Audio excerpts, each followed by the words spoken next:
नमोस्तु हे गुरुवर, नमोस्तु हे मुनिवर, नमोस्तु। आइए हम और आप संघ का समाधान के कार्यक्रम को प्रारंभ करें। उसके पूर्व जिन्होंने गुणायतन का अवलोकन किया और यहाँ की व्यवस्थाओं से संतुष्ट होकर गुणायतन से जुड़ने का सौभाग्य प्राप्त किया है, उनके नामों की घोषणा कर रहा हूँ। सर्वप्रथम निर्वाण मित्र के रूप में एम नित्या चंद्रिका जैन, डॉक्टर एम निखिला चंद्र मणि उन्नत निरंतर बेंगलोर। निर्माण निधि के रूप में श्रीमान प्रेम कुमार जैन दिल्ली, श्रीमती अलका सचिन जैन शुभ जैन इंदौर। जोरदार ताली बजाकर इनका सम्मान करें।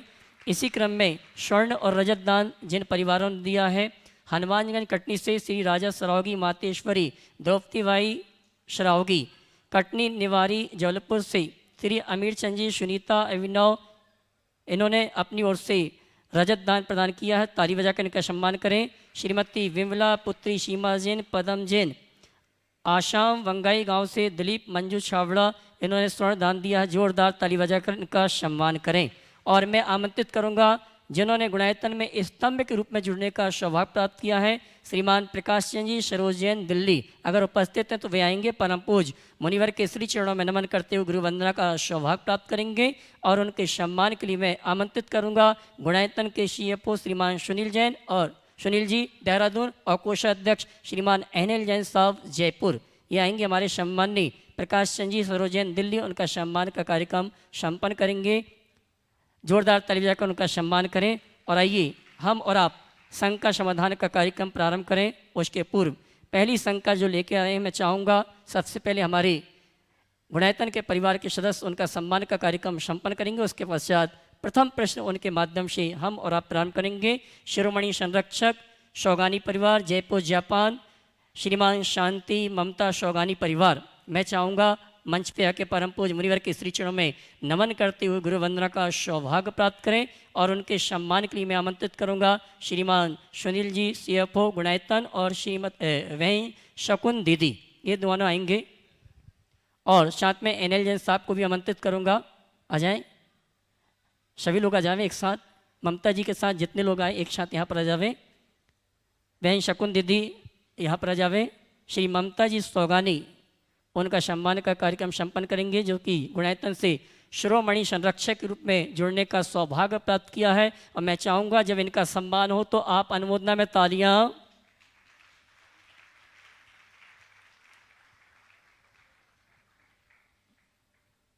और इसी क्रम में मैं आमंत्रित करूँगा हमारे सिद्धार्थ जी, उनके बिटिया दमान हमारे बीच उपस्थित हैं, संदीप शिखा वाकलीवाल वारवंकी, ये आएंगे। परम पूज मुनिवर के श्री चरणों में नमन करते हुए गुरु वंदना का सौभाग्य प्राप्त करेंगे। और उनके सम्मान के लिए मैं आमंत्रित करूंगा श्रीमान शैलेंद्र जी, करिए सम्मान, जल्दी करो लेट मत करो। ममता जी सौगानी का सम्मान का कार्यक्रम चल रहा है। मैं चाहूँगा ऐसे शुद्धि श्रावकों का जिन्होंने गुणायतन से जुड़ने का सौभाग्य प्राप्त किया, ताली बजाकर को उनका सम्मान करें। बंधु मैं कहना चाहूँगा आगामी 1 नवंबर से 8 नवंबर तक परम पूज मुनिवर के सानिध्य में सिद्धों की आराधना सिद्ध क्षेत्र में प्रारंभ होने जा रही है। बहुत सौभाग्यशाली परिवार हैं।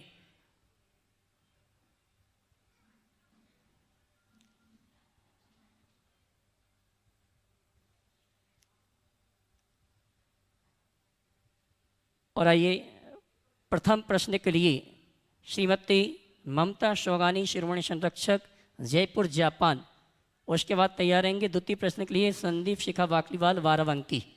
ममता जी माइक लीजिए।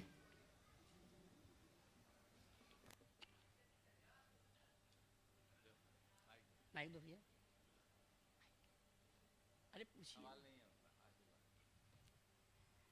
और आइए अगले प्रश्न के लिए आमंत्रित कर रहा हूँ, साथ में मैं चाहूँगा उनका सम्मान का कार्यक्रम भी संपन्न करेंगे संदीप शिखा वाकलीवाल वारावंकी अगले प्रश्न के लिए। उसके बाद तैयार रहेंगे, आ जाए एनएल साहब, संदीप शिखा वाकलीवाल वारावंकी। और उसके बाद तैयार रहेंगे श्रीमती नेहा राहुल चौधरी ग्वालियर। गुरुवर के पावन श्री चरणों में कोटि कोटि नमन वंदन। हे गुरुदेव, जीवन में सहज रहना जितना जरूरी है उतना ही बहुत ही मुश्किल है। हम चारों तरफ राग द्वेष के निमित्तों से घिरे रहते हैं। हम सब कुछ जानते हैं, समझते हैं, लेकिन जैसे ही कुछ भी अवसर आता है हम तुरंत असहज हो जाते हैं। हम हर्ष में फूलते हैं, किसी ने कुछ कहा तो कषायों में बह जाते हैं। जब होश आता है तब अपने स्वरूप का बोध होता है कि हमने क्या कर दिया। प्रवचनों से संभल जाते हैं कि हमने गलत किया था, पूर्व में क्षमा याचना की, लेकिन फिर कुछ आता है फिर वही बहाव में बह गए। मतलब उम्र बहती जा रही है लेकिन हमें सुधार नहीं हो रहा है। हम अपने आप को किस तरह संभालें कि अपने स्वरूप को ना भूलते हुए स्थिर, शांत और सहज रहें, अपना रिमोट अपने हाथ में रखते चलें। बहुत अच्छी नमस्ते बात है, गुरुदेव। अपना रिमोट अपने हाथ में रहे और हर स्थिति में सहज और शांत रहे। आपने बहुत अच्छी शुरुआत की। सहज रहना जितना ज़रूरी है उतना ही मुश्किल है पर असंभव नहीं। मैं आपसे ही सवाल करता हूँ, जीवन में कई मौके ऐसे आते होंगे जो प्रतिकूल निमित्त के रूप में उभरते हों, पर आप उस घड़ी भी अपने आप को सहज रखते। जैसे उदाहरण के लिए मैं आपसे कहता हूँ, छोटा बच्चा आपकी गोद गंदी करता है, क्या आप बच्चे पर गुस्सा करते हैं? नहीं, क्यों? क्योंकि वो अबोध है। गोद गंदा करना अच्छा काम है क्या? नहीं। उसने आपकी गोद गंदी की, उल्टी लात भी मारी, आप सहज बनी रही कि नहीं? जी, क्यों? क्योंकि अबोध है और उससे वो हमें- अबोध है और आपको इसका बोध है, जी। है ना? मतलब जब मनुष्य का विवेक जागृत होता है वहाँ सहजता आपो आप आती है। हमें अपने आप को सहज बनाए रखने के लिए अपनी विवेक बुद्धि को जागृत रखना चाहिए। इसी प्रकार दुकान में आप लोग बैठे रहते हैं, कई तरह की टिप्पणियाँ झेलनी पड़ती है ग्राहकों की, पड़ती कि नहीं पड़ती? कई बार तो ऐसी कठोर टिप्पणी हो जाए, आप तो लूट रहे हो गया, आपके यहाँ तो कुछ है ही नहीं, क्या करते? गुस्सा करते, उसको धक्का मार के निकालते हो। बोलो, ये तेरा एक्सपीरियंस होगा। नहीं, मुस्कुराते हुए, सहज बने हुए, ठीक है ग्राहक है, इसका तो ऐसा काम ही है और ग्राहक को अच्छे से डील करना मेरी जिम्मेदारी है, तो आप लोग उसी अनुरूप उसे जिम्मेदारी के तहत सहज भाव से स्वीकार करते हो, है ना? तो ये दो उदाहरण इस बात के प्रमाण हैं कि मनुष्य यदि चाहे तो हर स्थिति में अपनी सहजता को कायम रख सकता है। पर ऐसी ही समझ मन में विकसित हो जाए तो आपकी सहजता सदैव आपके हाथ में होगी। समझ गए? एक बात सदैव ध्यान में रखना, मेरे सामने कोई प्रतिकूल निमित्त ना आए, किसी के हाथ में नहीं,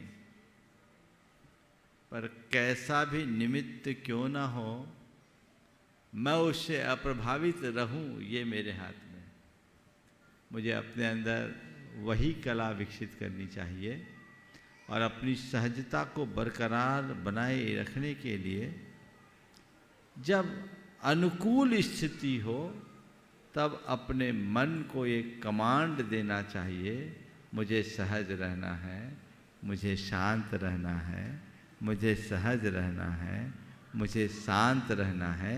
ये आत्म सुझाव आपको सहज बनने में मददगार करें। नमोस्तु। संदीप जी, शिखा जी बाकलीवाल वारम की, उनके सम्मान के लिए मैं आमंत्रित करूंगा। हो गया। हाँ। और आइए अगले प्रश्न के लिए श्रीमती नेहा राहुल चौधरी ग्वालियर, उसके बाद तैयार रहेंगे रेमी पीयूष वारेल नागपुर। मुनिदय के चरणों में मेरा त्रैवार नमोस्तु। महर्षि, मेरा प्रश्न ये है, मन, मस्तिष्क, दिल, दिमाग, इनका क्या संबंध आत्मा से है कि नहीं, और क्या ये आत्मा को प्रभावित करते हैं कि नहीं? मन, मस्तिष्क, दिल, दिमाग का संबंध आत्मा से है कि नहीं? मैं आपसे पूछता हूँ, आपकी आँखों का संबंध आपकी आत्मा से है कि नहीं? बोलो। है? आँखों को कंट्रोल कौन करता है? मन, मस्तिष्क, दिमाग, आत्मा। तो मन, मस्तिष्क, दिल, दिमाग आँखों को कंट्रोल करता है, और आप कह रहे हैं कि आँखों का कनेक्शन आत्मा से है, तो फिर दर्द होगा तो समझ में तो मन, मस्तिष्क और दिल, दिमाग भी आत्मा के ही अंग है। जैसे हम आँखों से चीज़ों को देखते हैं, वैसे मन, मस्तिष्क, दिल, दिमाग भी चीज़ों को जानने में सहायक बनते हैं, जो आत्मा के बाहरी साधन। नमस्ते महर्षि। रेवी पीयूष भारेल नागपुर, उसके बाद तैयार रहेंगी श्रीमती सुमन जी, संपादिका विद्या शोध पत्रिका दिल्ली। दोनों मुनिराजों के चरणों में त्रिवार नमोस्तु नमोस्तु नमोस्तु। शंकाएं छोटी बड़ी जैसी भी हो सबकी, पल में समाधान मिले ये आगम की वाणी। गुरु ने जो नाम दिया आपने वो सिद्ध किया, हीरे को परख लिया गुरुवर विद्या सागर। फिर ऐसा तराश दिया बन गए प्रमाण सागर।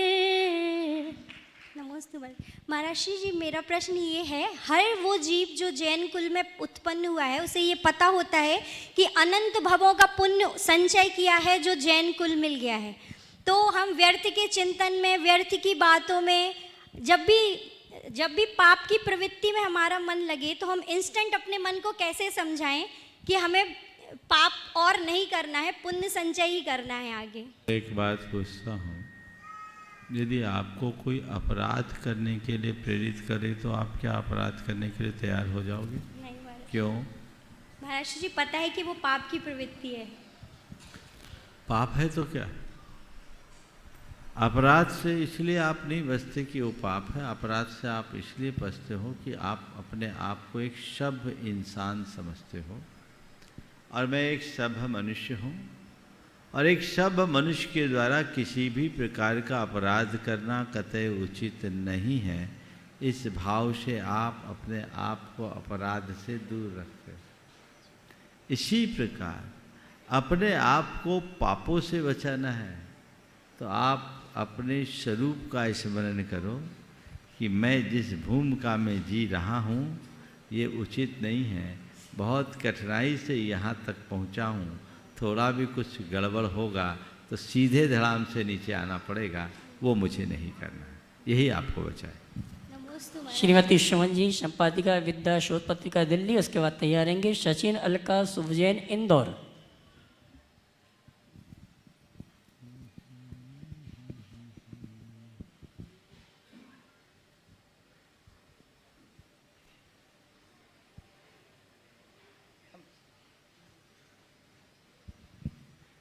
नमोस्तु महर्षि, नमोस्तु नमोस्तु। मेरे पूरे परिवार की तरफ से बार बार नमोस्तु महाराज जी। महाराज जी, मेरा प्रश्न है कि कोरोना काल में जो सेकेंड वेव आई थी उस टाइम लोगों को जो कोरोना हुआ था तो इतने विक्षिप्त हो गए थे लोग, अपने आप में असहाय हो गए थे और मनोबल भी उनका गिर गया था। आज की तारीख में भी ऐसे लोग हैं महाराज जी कि इतने मतलब असहाय हैं और मानसिक टेंशन रहता है, डिप्रेशन जिसको कहते हैं, और डिप्रेशन की गोलियां खा खा के वो अभी रह रहे हैं, अभी भी संतुलित नहीं है, मनोबल उनका पूरा टूट चुका है। कम से कम 85% लोग ऐसे हैं आज की तारीख में भी, और वो इतने असहज हैं, तो थोड़ा सा आप अपनी अमृत वाणी से उन्हें सहज बनाने का प्रयास। देखिए, कोरोना एक महामारी थी और उसके प्रकोप ने पूरे संसार को हिलाया। जो जो उसके चपेट में आए वो बुरी तरह प्रभावित हुए, लेकिन ये महामारी महामारी है, हम जानते हैं, इस पर किसी का जोर नहीं पड़ता चलता। ये तो वर्तमान की टेक्नोलॉजी का प्रताप समझूंगा कि फिर भी 2 साल में ही उस महामारी पर लगभग नियंत्रण जैसा हो गया, और आज हम सब बहुत सहजता से जी रहे हैं।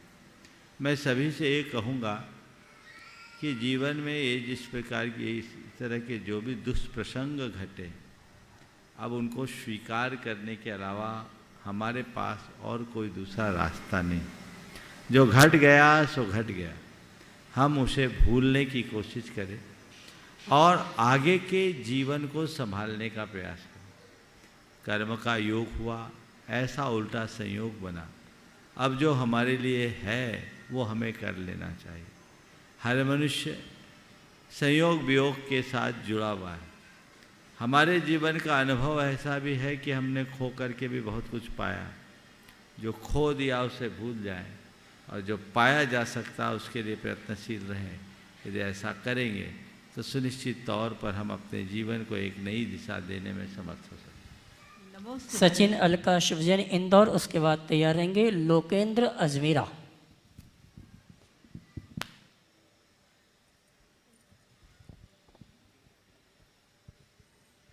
मंच में विराजमान दोनों मुनिश्री को मेरा त्रय बार नमोस्तु नमोस्तु नमोस्तु।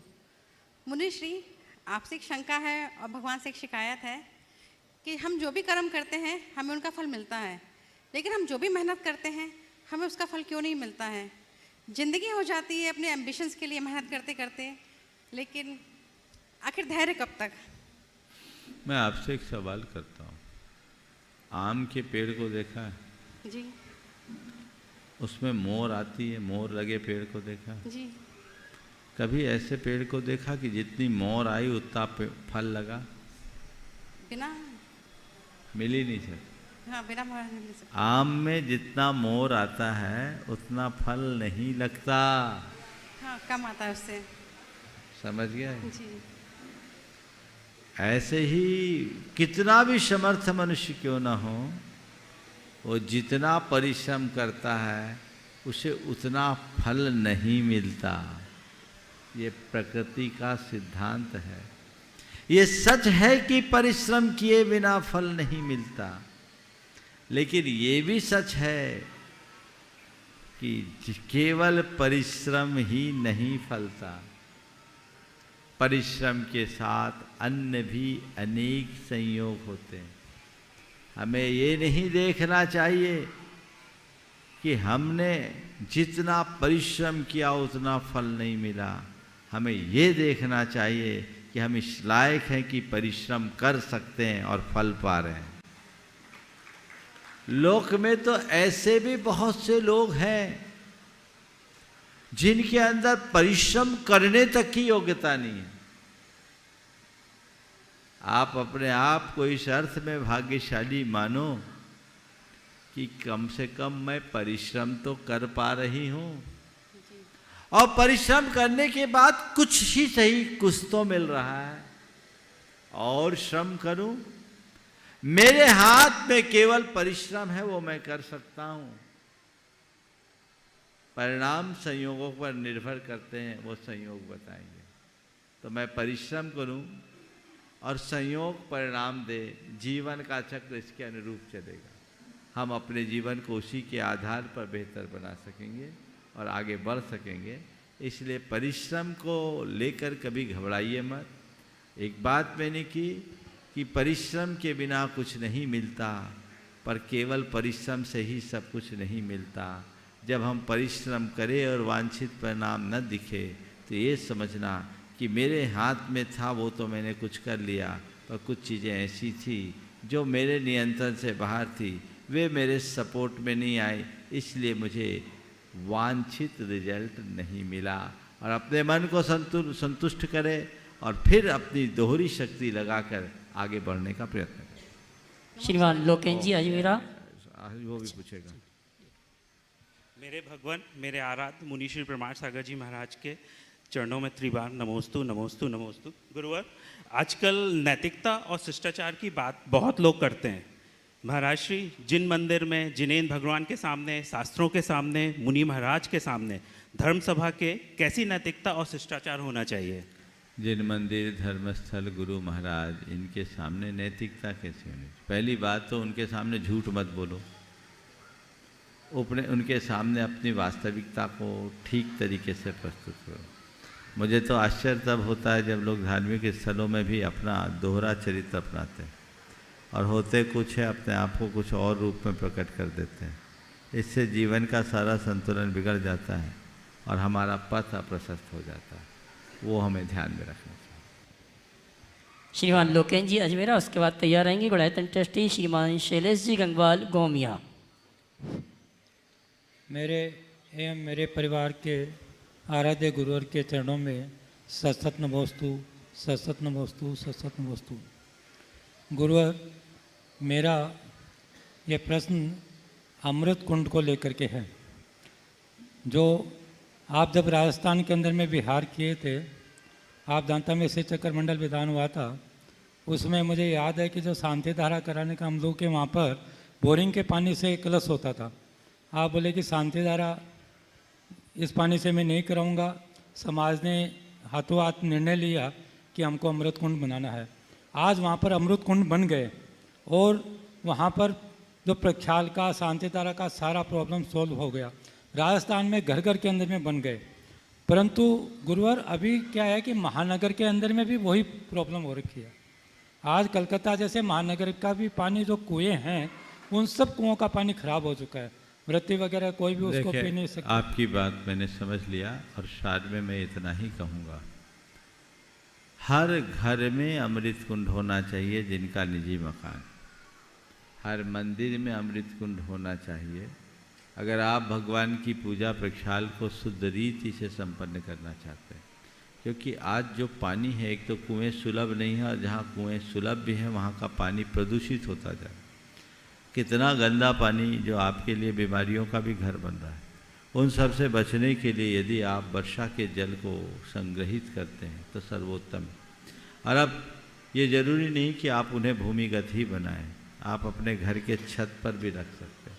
बहुत सारे लोगों ने सिंटेक्स की ट्रिपल लेयर की टंकी को रख कर के भी ये बनाया।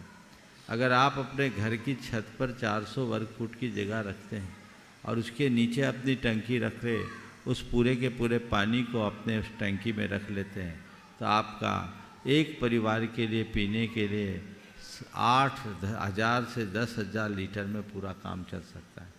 मंदिर जी में भगवान के अभिषेक के लिए 4-5 हज़ार लीटर पर्याप्त है। हर जगह ये होना चाहिए, बल्कि मंदिर में ऐसा भी हो ताकि लोग जिनके घर फ्लैटों में हैं वे अपने व्रत उपवास के दिन वो जल उपयोग में ले सकें। ये प्रावधान लोगों को करना चाहिए। इसमें कोई ज़्यादा खर्च भी नहीं है, पर ये बहुत आवश्यक कार्य है। इसकी तरफ सबका ध्यान होना ही चाहिए। महाराज जी, सिंटेक्स की इस टंकी से मंदिर में कर सकते हैं क्या? सिंटेक्स क्या, प्लास्टिक की बाल्टी यूज करते हो कि नहीं करते हैं? केमिकल ही तो है, कोई दिक्कत नहीं है। और नहीं है तो आप सीमेंट की बना लीजिए, कोई दिक्कत नहीं। नमस्ते महाराज, नमस्ते। गुड़ायतन ट्रस्टी श्रीमान शैलेश जी गंगवाल गोमिया, उसके बाद तैयार रहेंगी नवी मुंबई से नीति कलरैया। दोनों मुनि महाराज के चरणों में मेरा, मेरे परिवार साड़म और गोमिया समाज की ओर से त्रेबार नमोस्तु नमोस्तु नमोस्तु। महाराज, श्री संसार की असारता देखने में तो आती है पर अनुभव में नहीं आती है, ऐसा क्यों है? इसलिए कि ऊपर की आंख से देखते हैं, अंदर की आंखों से देखने लोगे अनुभव भी आ जाएगा। अंदर की आंखों से देखो, केवल ऊपर ऊपर देखोगे तो ऐसे ही डुलते रहो। समझ? नीति कलरैया महाराज ने पूरक प्रश्न पूछा कि अंदर की आंख कौन सी है। उस आंख को देखना है तो इन आंखों को बंद करो, तब पता लगेगा कि अंदर की आंख कौन सी है। चलिए, नीति कलरैया जी नवी मुंबई, उसके बाद तैयार रहेंगे महेंद्र रवि किरण वाजल गुना। जल्दी।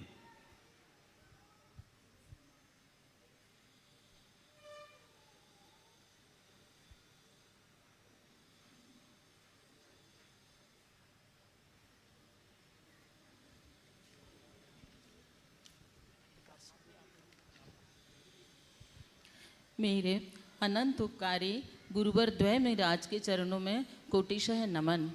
महाराज जी, अंग का फड़कना, जैसे दाईं आँख फड़कती है, कभी बाईं आँख फड़कती है, बाजू फड़कती है, तो इसका कुछ आगम में विधान है क्या? स्त्री और पुरुष का अलग अलग है, ये किसका संकेत देते हैं, शुभ का अशुभ का? इसी तरह नज़र लग जाती है तो नज़र उतर भी जाती है, तो इससे हम क्या समझें? और कभी कभी क्या होता है कि चलते चलते ही कपड़ा फट जाता है, कहीं खोंप लग जाती है तो वो तिरछा फटा, ये आड़ा है, तो ये क्या, इसका भी कुछ विधान है? ये मंत्र से सब निमित्त शास्त्र है और निमित्त शास्त्र के अनुसार अंग आदि के फड़कने के शुभाशुभ बातें कही गई, लेकिन इनमें ज़्यादा दिमाग मत लगाओ। वायु से कई बार लोगों के अंग फड़कते हैं। आप जितना इनके बारे में दिमाग लगाओगे उतना ज़्यादा उलझो, इसलिए मैं तो इनमें दिमाग ही नहीं लगाता। फड़क रहा है फड़कने दो, मन को मत भड़कने दो, मन को शांत रखो, रास्ता ठीक हो जाएगा। इसी तरह अन्य जो शुभाशुभ निमित्त है उनको निमित्त शास्त्र की दृष्टि से देखोगे तो इनका सबका विवेचन है। और मैं बता भी सकता हूँ लेकिन बताऊँगा नहीं, क्योंकि बताऊँगा तो तुम लोग परेशानी में पड़ जाओगे। कुछ भी होगा दिमाग लगने लगेगा, महाराज ने ऐसा बताया ऐसा बताया। मैं आपको बताऊँ, जब मैंने शकुन शास्त्र पढ़ा, क्योंकि मुझे पढ़ने का शौक़ रहा, मैंने हर विषयों को जो भी मेरे डेस्क पे आता था पढ़ता। शकुन शास्त्र का पूरा अध्ययन किया, तो उसमें जब शकुन शास्त्र पढ़ा तो मुझे लगा नहीं पढ़ता तो अच्छा था। उसमें अभी तो लोग बिल्ली रास्ता काटे तो शकुन अशकुन मानते हैं, बिल्ली से ज़्यादा तो कुत्ते का है। और उसमें इतने सारे हैं कि मत पूछो। हमने कहा अब तो कहीं देखो तो ये दिमाग में आएगा। एक अच्छा आपको बता देता हूँ, बाकी बुरे तो नहीं बताऊँगा। आप कहीं जा रहे हो किसी कार्य के लिए और सामने से कुत्ता मुंह में रोटी लेके आ रहा है तो समझ लो आपका कार्य सफल है। और बहुत सारे निमित्त बताए, पर ये है जो होना होगा सो होगा। शकुन देखने वाले बहमी लोग शकुन ही देखते रखते हैं और संकल्पी लोग सबका सगुन बदल देते हैं। अपने को उस तरफ दृष्टि रखना। नमोस्तु। श्रीमान महेंद्र रवि किरण वाजल गुना, उसके बाद तैयार रहेंगे प्रकाश चंद जी, चंदा चौधरी, विदिशा।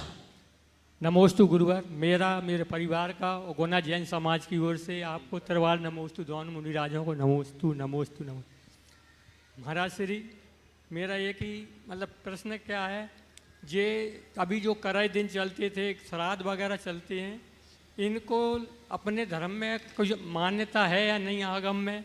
और दूसरा चीज़ पंचकें वगैरह होती हैं, इस पंचक जो 5 दिन की चलती हैं, ये अपना आगम में कहीं है, मानना चाहिए नहीं मानना चाहिए? देखिए, कराए दिन कनागत के बारे में तो परसों ही मैंने अपना विचार प्रकट कर दिया, इसलिए आज पुनः नहीं दोहराऊंगा, उससे आप सुन ले रहे। और जहाँ तक पंचकों का सवाल है, पंचक ज्योतिषी गणना है। अच्छे कार्य में पंचक नहीं देखे जाते। पंचक का मतलब है 5 गुना फल। तो पंचक में अच्छे कार्य करोगे तो 5 गुना फल मिले। समझिए, मृतक आदि का लेके मृतक आदि मरण आदि में होता है, लोग डर के मारे पुतले डाल देते हैं, 5 मर जाते हैं। पर ये बताओ जो पंचक नहीं मानते उनके यहाँ भी तो पंचकों में मौत होती है, उनके यहाँ तो हमने कभी नहीं सुना। तो इन सब चीज़ों में लकीर के फकीर बनने का औचित्य मुझे नहीं दिखता। दिन व्याख्यात में आते हैं या नहीं? बोल दिया, परसों बोल दिया मैंने। चलो। श्रीमान प्रकाश चंद जी, चौधरी विदिशा, उसके बाद तैयार रहेंगे मुकेश जैन, गौर झामर।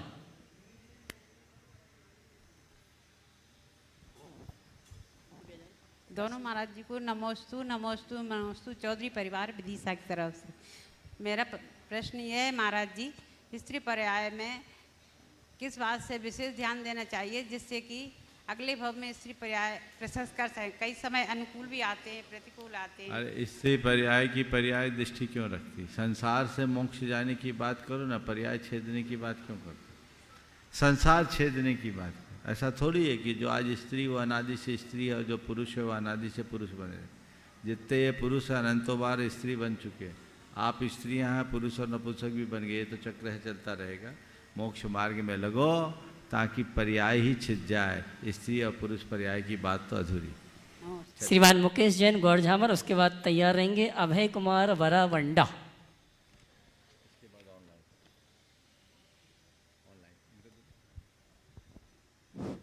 नमोस्तु गुरुवर, नमोस्तु गुरुदेव। मेरा प्रश्न है, पेड़ पर क्षमता से ज़्यादा फल लग जावे तो गुरुदेव डालियाँ टूटने लगती हैं, और अगर इंसान को औकात से ज़्यादा उपलब्ध हो जाए तो वो रिश्तों को तोड़ने लगता है।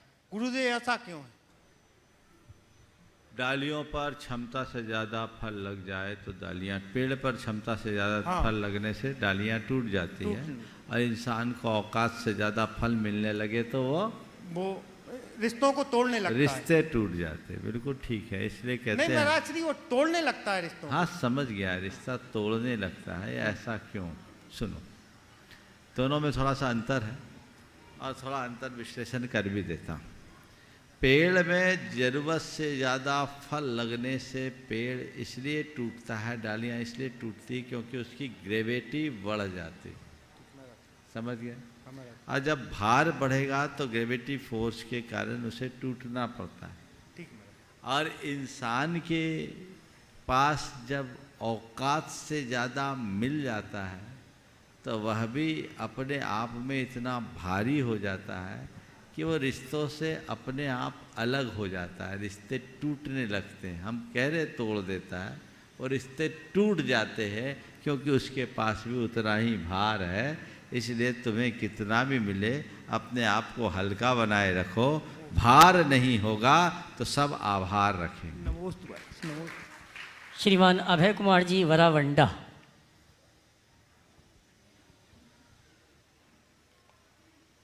ओम बोलिए।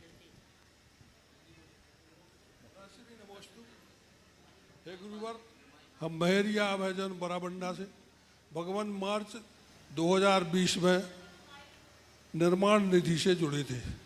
शंका समाधान प्रतिदिन सुनना हमारा ये हमेशा का नियम है।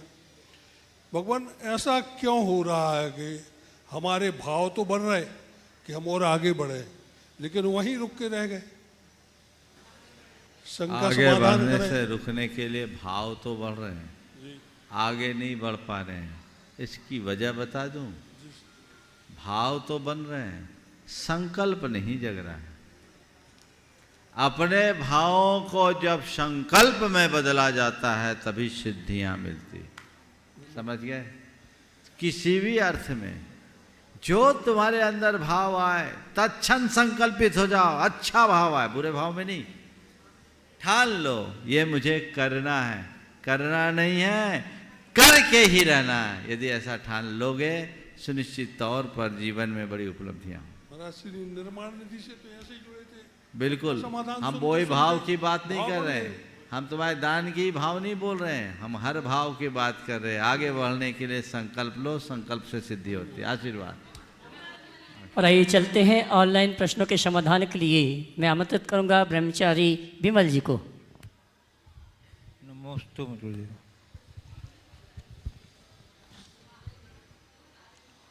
अजमेर राजस्थान से श्री प्रकाश जी पाटनी, राष्ट्रीय उपाध्यक्ष श्री दिगंबर जैन महासमिति अजमेर, पूछ रहे हैं कि महाराज जी, परिंदों का हौसला होता है आसमान छू जाने का।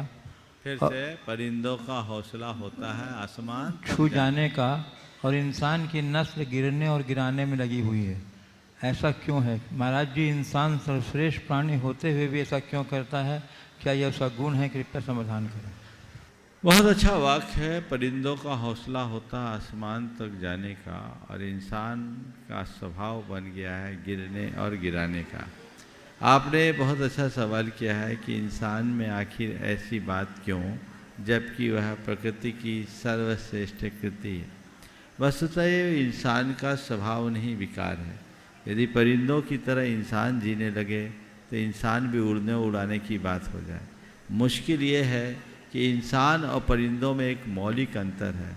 परिंदे अपने पंखों के दम पर उड़ते हैं और इंसान औरों के दम पर उड़ता है।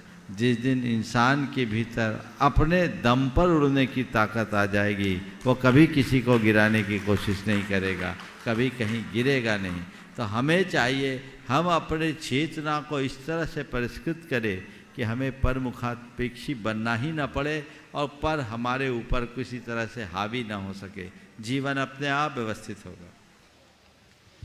पूज्य जी, गोपालगंज सागर मध्य प्रदेश से राजेश जैन आरआई पूछ रहे हैं, गुरुवार, किसी चीज़ पर विजय प्राप्त करने के लिए आत्मविश्वास यानी कॉन्फिडेंस आवश्यक है, किंतु जब किसी कारण से हार हो जाती है तब लोग कहते हैं कि वह अति आत्मविश्वास यानी ओवर कॉन्फिडेंस में था।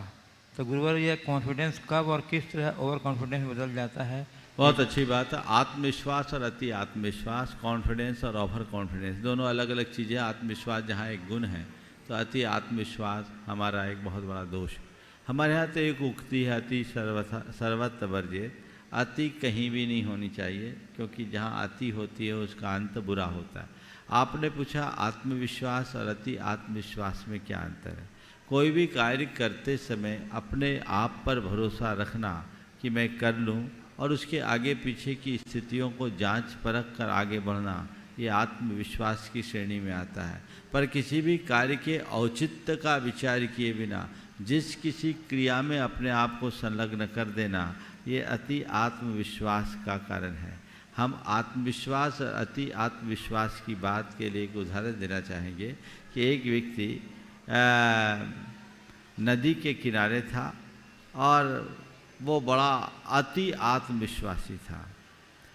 अब नदी पार करना था, किसी ने उसे चढ़ा दिया कि आप में तो इतनी क्षमता है कि नदी को पार कर लोगे। तैरना उसे आता नहीं था, वो नदी में कूद पड़ा और नदी में कूदा सो डूब गया।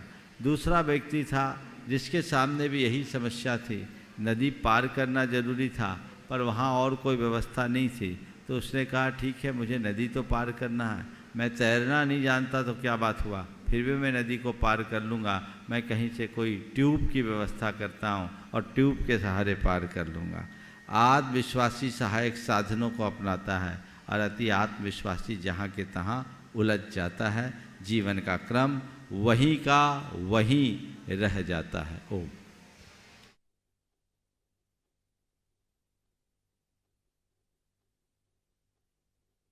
गुणायतन से जिन्होंने जुड़ने का सौभाग्य प्राप्त किया और आज जिनकी माता जी की पुण्यतिथि है, जोरदार ताली बजाकर उनका सम्मान करें। स्वर्गीय श्री सलेखचंद जी, स्वर्गीय श्रीमती भरपन देवी जैन की स्मृति में अभय जैन, सुपुत्र विनोद कुमार जी, प्रमोद वीना, पारस, Pradeep, Rita, Praveen Jain, Shrimati Monika Jain, magnum paper mill limited, new Delhi. मैं सम्मान से पूरे परिवार को आमंत्रित करूंगा। वे आएंगे, परम पूज्य मुनिवर के श्री चरण मनन करते हुए गुरु वंदना का सौभाग्य प्राप्त करेंगे और उनके सम्मान के लिए मैं आमंत्रित करूंगा हमारे गुणायतन के मुख्य प्रशासक श्रीमान शैलेन जी और सिद्धार्थ जी को। वे आएंगे हमारे संस्थापक सदस्य स्वर्गीय सलेखचंद जी, श्रीमती भरपन देवी परिवार के पुत्र पुत्रवधियों का सम्मान।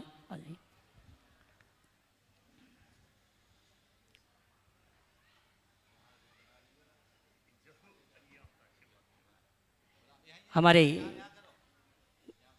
मैं आमंत्रित करूंगा मुख्य प्रशासक शैलेन जी और सिद्धार्थ जी को। वे आएंगे हमारे सम्माननीय संस्थापक सदस्य ट्रस्टी स्वर्गीय श्री सलेखचंद जी, श्रीमती भरपन देवी जैन की स्मृति में उनके पुत्र पुत्रवधुओं ने गुणायतन से संस्थापक सदस्य ट्रस्टी के रूप में जुड़ने का सौभाग्य प्राप्त किया है।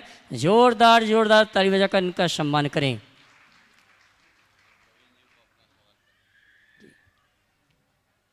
और आइए अगले प्रश्न के लिए आमंत्रित करूंगा मैं गुणायतन ट्रस्टी प्रवीण जी दैन दिल्ली और उसके बाद तैयार रहेंगे रेमी पीयूष भारेल नागपुर। प्रश्न भी करना, यहीं खड़े जाओ, सब लोग एक खड़े जाओ, माइक पहुंचाओ। नमोस्तु नमोस्तु महाराज साहब, नमोस्तु। प्रांगण में सभी जैन माताएं बहनें, प्रश्न तो महाराज साहब के चरणों में आके वैसे ख़त्म हो जाती हैं, प्रश्न कोई भी शंका ख़त्म हो जाती है। एक छोटी सी बात जो मन में कई बार विचार में आती है कि समय एक जैसा सा नहीं रहता, समय अदलता बदलता रहता है।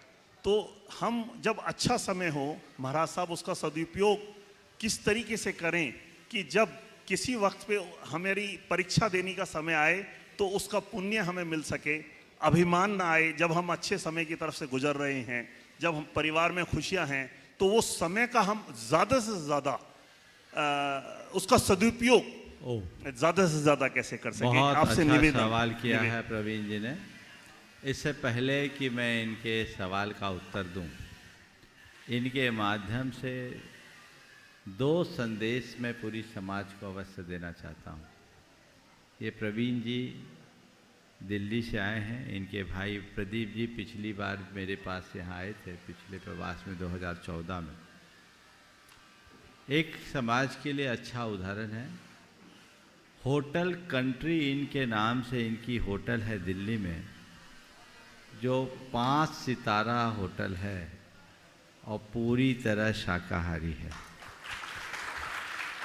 और इसके लिए इन्हें काफ़ी जद्दोजहद करनी पड़ी, पर ये साबित कर दिया कि अगर हम दृढ़ रहें तो सारे मानकों पर खरे उतरते हुए हम अंतर्राष्ट्रीय मान्यता के साथ भी 5 सितारा होटल चला सकते हैं।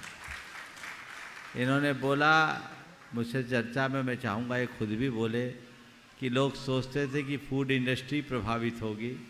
अभी प्रवीण जी खुद उसके बारे में बताएंगे। कहते वो भी कहीं से प्रभावित नहीं, 95% ऑक्यूपेंसी तो इनकी है ही। फूड इंडस्ट्री में भी बहुत अच्छा ग्रोथ है, जो ये अपने आप अपने मुख से कहेंगे। दूसरी बात, इनकी पेपर इंडस्ट्री है और ये रीसाइक्लिंग का काम करते हैं। पुराने कागज़ों से अच्छा कागज़ बनाने का। और जब मैंने पिछली बार इनसे कहा था तो जिनवानी का रीसाइक्लिंग की बात इन्होंने इस मंच से कही थी। बहुत सारे लोगों ने इन तक अपनी जिनवानी प्रेषित की और इनकी रिसाइकलिंग हुई। एक अच्छी सेवा का कार्य इनके द्वारा संपन्न हुआ। लोगों के सामने समस्या रहती है कि ऐसी जिनवानियों का हम क्या करें जो जीर्ण शीर्ण है। आज प्रवीण जी यहाँ हैं। मैं चाहूँगा दोनों बातों पर संक्षेप में पहले प्रकाश डाल दें और अपना फ़ोन नंबर भी सार्वजनिक, अपना नहीं देना, नहीं तो परेशान हो जाओगे। एक कोई नंबर आप दे देना ताकि यहाँ के माध्यम से चला दें और वह सार्वजनिक हो, जिससे लोग आपके संबंधित व्यक्ति से संपर्क करके जिनवानी को सुव्यवस्थित करने में लाभ ले सके और ये एक अच्छा पुण्य लाभ आपको मिलेगा जिनवानी के संरक्षण का। जहाँ तक आपका सवाल है कि अच्छे समय का हम और अच्छा उपयोग कैसे करें कि हम अभिमान से भी बच सके और बुरे दिनों में भी अपने आप को मजबूत बना सके। देखिए, ये बात सच है कि कितना भी पुण्यवान मनुष्य क्यों ना हो, सबका दिन एक समान नहीं होता। हमने शास्त्रों में पढ़ा है कि चक्रवर्तियों का भी मान भंग हुआ है। थोड़ी देर के लिए कल्पना कीजिए कि भरत चक्रवर्ती को उस घड़ी क्या अनुभूति हुई होगी, कितनी वेदना हुई होगी जब वो अपने भ्राता से हार गए, है ना। तो ये इस बात का प्रमाण है कि कोई कितना भी पुण्यशाली क्यों ना हो, जीवन में कभी भी पराभव का सामना करना पड़ सकता है। इसलिए इस सत्य को स्वीकार करते हुए कितना भी प्रबल पुण्य क्यों ना हो, उसे हर पल क्षण भंगुर मानो। ये नाशवान है, आज है कल रहे न रहे, ये इसका कोई ठिकाना नहीं। और ये सब संयोग है, मेरी आत्मा का स्वभाव नहीं। मेरा तो एक परमाणु भी नहीं है, मेरा केवल मैं हूं। बाकी सब संयोग से मेरे पास है, मेरे नहीं है, और सब क्षणिक है। इसी तरह पाप हो, उसके निमित्त से चाहे कितना भी प्रतिकूल प्रसंग क्यों न उत्पन्न हो, ये भी सोचो, यही सोचो, ये भी क्षणभंगुर है, क्योंकि पाप भी आया है, चला जाएगा, टिकने वाला कोई नहीं। हम लोग ये पंक्तियां अक्सर दोहराते हैं, पुण्य पाप फल माहि, हरख बिलखो मत भाई, यह पुद्गल पर जाय, उपज विन से थिर नाय। पुण्य और पाप के फल में हर्ष विषाद मत करो, ये क्षणिक भौतिक पर्याय है, पुद्गल की पर्याय है। उत्पन्न होकर के कब नष्ट हो जाए पता नहीं, ये स्थिर नहीं, सब नश्वर है।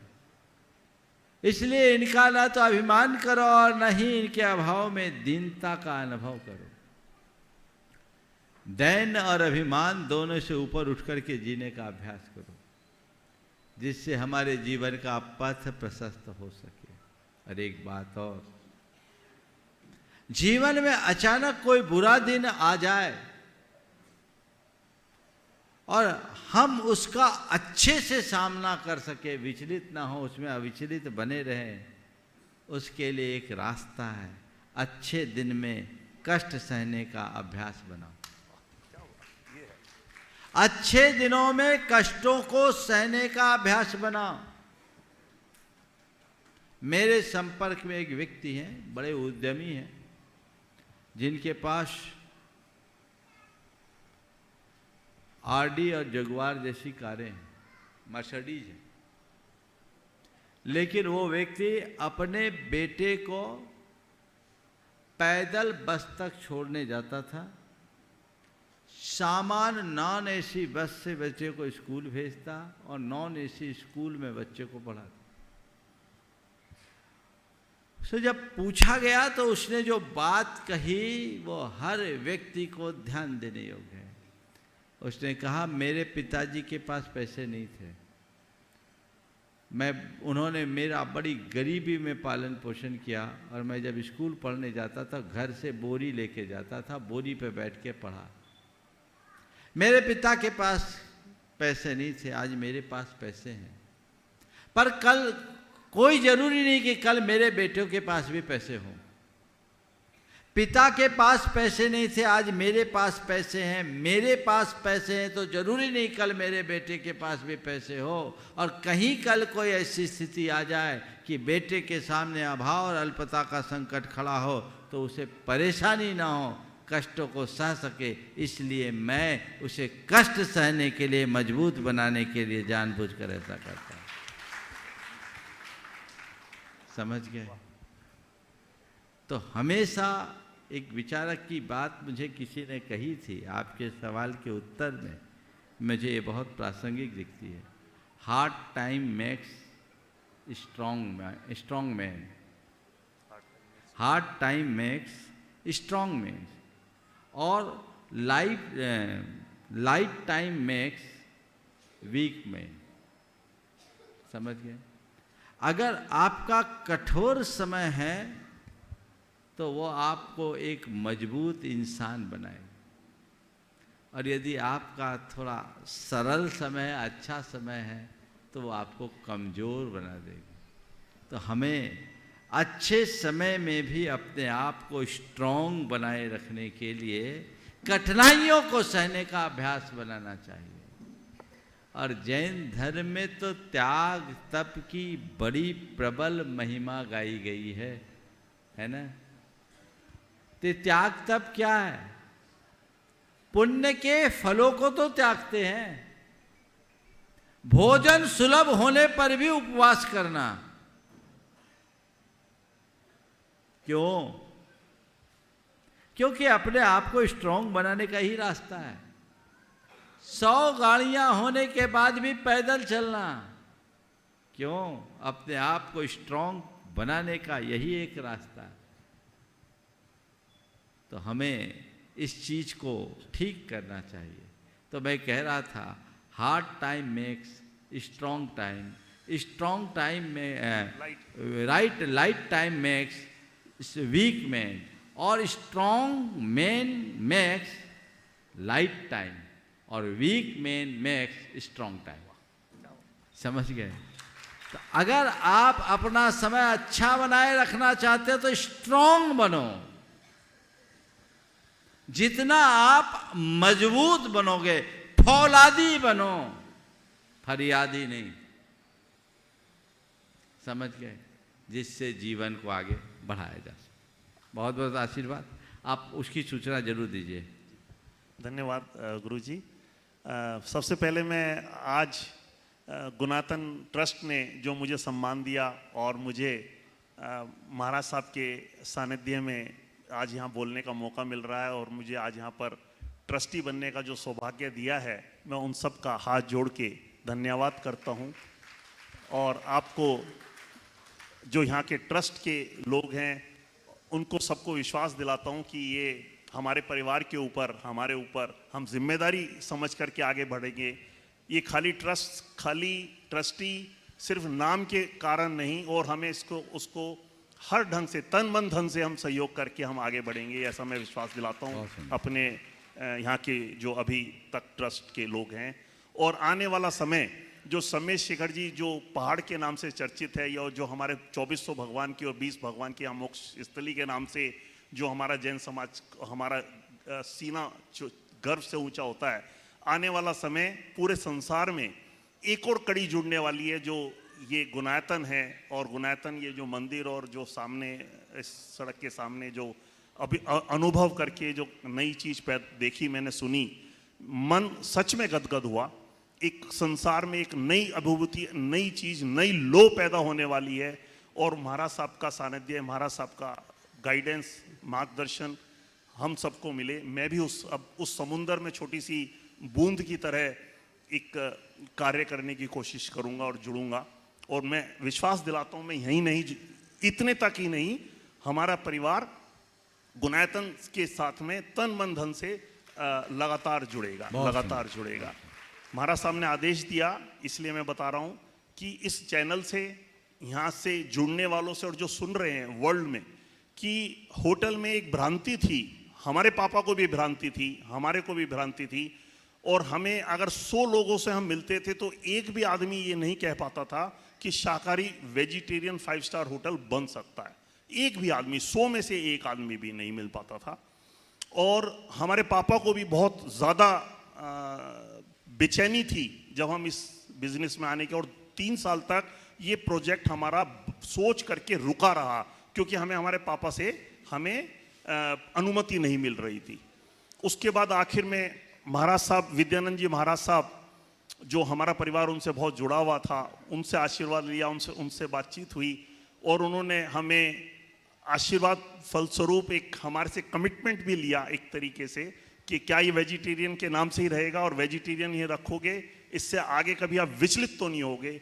हमारा फर्म कमिटमेंट था। मैं इस चैनल से माध्यम से 2 बात बताना चाहता हूँ। वर्ल्ड में हमारे बहुत सारे जैन्स हैं, बहुत सारा हमारे पास पैसे वाले और वो लोग हैं, लेकिन डर लगता है। लेकिन नंबर 1 सेंट्रल गवर्नमेंट में एक ये इमेजिनेशन था कि ये अप्रूवल नहीं मिलेगा, हमें भी था। लेकिन 2009 में काफ़ी जद्दोजहद के बाद ये वहाँ क्लियरिटी में आ गया, और हम जीता जाता उदाहरण है, हमारे पास प्रमाणित 5 स्टार होटल का सर्टिफिकेट 2009 में दिया गया। और इसके अंदर कहीं कोई किसी तरीके का आप अपने दिमाग से वो ना रखें। मैं हर वक्त अपने जैन समाज के लोगों के साथ में जुड़ने को तैयार हूँ। हमारा कंट्री एंड स्वीट, आप ताज्जुब करेंगे सुनकर के, ईरान और इराक जहाँ 100% नॉन वेजिटेरियन होटल हैं, वहाँ हमारा सबसे ज़्यादा चर्चित होटल है, सबसे ज़्यादा वहाँ की हमारी क्लाइंटेज है। जापान, रशिया, अमेरिका, यूरोप और ईरान इराक के अंदर तो हमारा एक नाम बोलता है उस जगह में, जो कि पूरा मुस्लिम कंट्रीज है। तो ये कहना कि नॉन वेज अगर नहीं होगा, कुछ लोगों के भ्रांति थी कि साहब अगर अंडा नहीं होएगा तो ब्रेकफास्ट में लोग कैसे आएंगे, ये आएंगे, ये सब भ्रांतियां हैं, 100% गलत है। महाराज साहब का आशीर्वाद हो, भगवान महावीर स्वामी का जियो 0-0 का संदेश हो, दृढ़ता हो, विश्वास करो, ये सब बातें भूल के, और इससे बढ़िया बिजनेस नहीं हो सकता। आज हमारे यहाँ, जबकि कोविड के बाद, अभी ये 2-2.5 साल कोविड में रहे, उसके बाद काफ़ी तकलीफें आने की संभावनाएं थी, ऐसा लग रहा था। होटल उन सबसे उबर आके आज हमारे पास इस साल 1 अप्रैल से अभी तक की हमारी एवरेज ऑक्यूपेंसी 95% है। इसका मतलब है तकरीबन 6 महीने में 5 महीने हम 100% ऑक्यूपेंसी पर रहे होंगे, एक भी कमरा खाली नहीं गया होगा, और एवरेज 6 महीने के अंदर का, और 30 दिन ऐसे रहे होंगे जब हम 85% या 90% ऑक्यूपेंसी पर रहे होंगे। हमारे यहाँ जो रेस्टोरेंट हैं, दिल्ली के जो क्रूड नॉन वेजिटेरियन होटल हैं, उनसे कहीं ज़्यादा रेवेन्यू हमारे वेजिटेरियन रेस्टोरेंट्स का है। हमारा 1000 आदमियों का रेस्टोरेंट है, 3 रेस्टोरेंट मिला करके ऑल टुगेदर 1000 लोगों का बैठने की कैपेसिटी का है।